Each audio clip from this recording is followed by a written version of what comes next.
Joining us now, Michael Lombardi. And Michael, let's talk about the golden calf, that calf of Tom Brady. First of all, how concerned should anybody be about this? And why even put such a limited injury even on the injury report?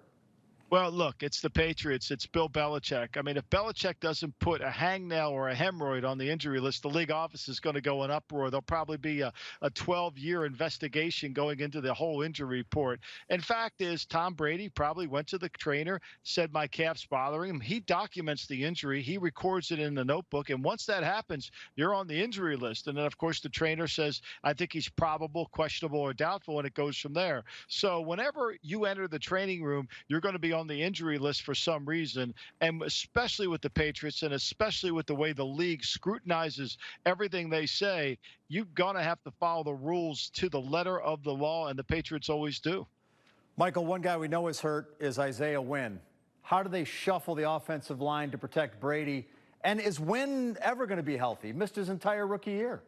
Yeah, that's always a problem when guys start out their careers always being hurt, but he wasn't that way in college. I think time will help. I certainly know a lot of offensive linemen that as they stay in the league for a couple of years, they learn how to get ready for the pure physicality of the game. As for this week and moving forward, I think the best bet is to play Marshall Newhouse over at left tackle. Marshall started the game at right tackle, just really, frankly, came in after the first week of the season and went right in after Marcus Cannon got hurt in the opener and has played really well. Then he shifts over to left tackle, and Corey Cunningham, who they just traded for with the Arizona Cardinals, plays really good at right tackle. So my sense of this would be is move Newhouse to left tackle. Let him get acquainted to playing there. Josh McDaniels will call protections. He'll call plays to help Marshall Newhouse, and they'll coach him on setting inside out, which means make the defender run the arc. Don't get beat inside, because the quickest way to get to Tom Brady is through your inside shoulder, and they'll make sure everyone runs the arc.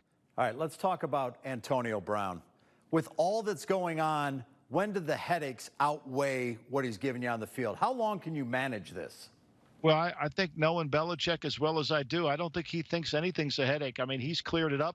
It's between Antonio Brown and the league office. There's nothing that Bill can do to get involved with it. It's in that hand. This is something between the player and the league that has to take over. I'm sure Belichick's focused only on the New York Jets. Everything else is not a distraction. The one thing I learned, having been there for Deflategate, is there's a great ability of that organization to just focus on the here and now. And Belichick's the whole reason why that happens.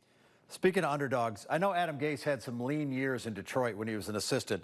23-point dogs coming in. Oh, man. I mean, how bad is it for the Jets?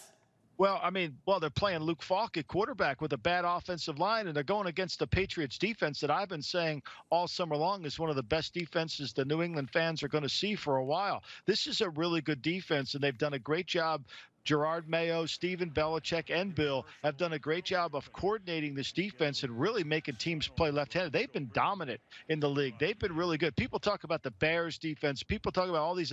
This defense has really been very effective, and it hasn't even played at full strength in all these games. So I think that's why the line has creeped up so much. It's not that we know the Patriots are going to score 27 points, 30 points. It's the fact that they can hold the other team to relatively no points is why the line's creeped up so much. Last question. Have you ever seen a team quit as early as the Miami Dolphins? I mean, it's just a disaster. Yeah, I don't know if they've quit. I just think they're just they don't have talent. I mean, I feel badly for them. I like Brian Flores as a coach, but this is going to be a long, long year in Miami, and it's also going to be a long year as they try to keep this culture together and they build it. They're going to need to gain some success. But look, there's a lot of teams in the NFL that quit early, and Miami, I hope, isn't one of them. Michael Lombardi, thank you, as always.